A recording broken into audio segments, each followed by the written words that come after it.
What's the real reason no one likes Harry Potter and the Cursed Child?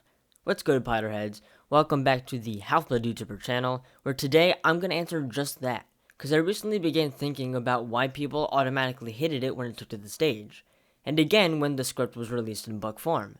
Some say the characters weren't true to the books. Others say the plot was a bit screwed up, especially with the surprising use and overall existence of time turners. Those are valid arguments I completely agree with, don't get me wrong. Although I think the main point we all missed is that it just isn't the type of trope we have known and loved from the original series. Harry Potter's trope was that of a boy who started with nothing and slowly gained everything, whether good or bad. We see this isn't the case with his son Albus Severus Potter. Albus has a trope that is possibly a little less entertaining and a little overdramatized. Albus has a combination trope of Sirius Black and Ron Weasley. It's time to be extraordinary.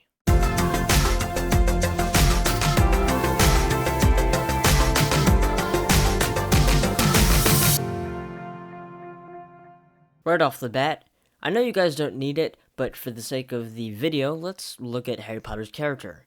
Harry has a classic rags to riches story. His parents are killed, he almost is. His house is destroyed, he's orphaned before he can walk, talk, or process any of this mentally, and he gets stuck with the biggest muggles imaginable. He lives for about a decade with the Dursleys, being treated as subhuman, 1 part punching bag, 1 part housemaid, 1 part oversized cockroach. He eventually is saved by someone who tells him about his true place in another world, and then brings him to that world. There he meets fame and ridicule, lifelong connections with people who are outcasted just like him, and several trials designed to test his character, perseverance, loyalty, and patience. If you add how the Potters are also famous inventors and very wealthy, you could actually chalk this up to a riches to rags to riches story. And now we'll look at Sirius Black. We know from the books that the Blacks were pureblood supremacists who had been Slytherins for generations upon generations. In fact, Sirius's entire family were Slytherins, which made his sorting into Gryffindor the start of his riches to rags story. Eventually, good old Sirius was sick of his family's superiority talk and skedaddled. Sirius ran away to live with his best friend James Potter. That's about the last we hear of him until POA. What I just described to you is the story of a boy who didn't fit in with his family, so he severed his ties with them. Last person we need to discuss is Ron Weasley. Ron was the 6th Weasley, and he always felt overshadowed because his 5 older brothers were all very successful at Hogwarts. This affected him mentally and emotionally, and sometimes he even forced himself to do things just to be known as something other than just another Weasley. And this is the story of a boy who wanted to make a name for himself and not just continue a family legacy. And these are the core parts of Albus Potter's character. Like Sirius, when Albus became the first Slytherin in a long line of Gryffindors, he knew right then that he didn't fit in. He tried to disconnect himself from his family, and Harry's attempts to reconnect with his son just made things worse. Being a Potter, Albus Severus was already stressed enough, thinking of what would happen if he didn't live up to the expectations set for him by his family name, and failing to meet those expectations created more anxiety. Albus Severus had an identity crisis because, though he was a Potter, he didn't feel like he was a Potter, if that makes sense. Therefore, like Ron, he needed to make his own name while he was still overshadowed by his family. Albus Severus is somewhat like his father in that they both felt like outcasts in the world they belonged to, and as a result bonded with the people they found felt the same way.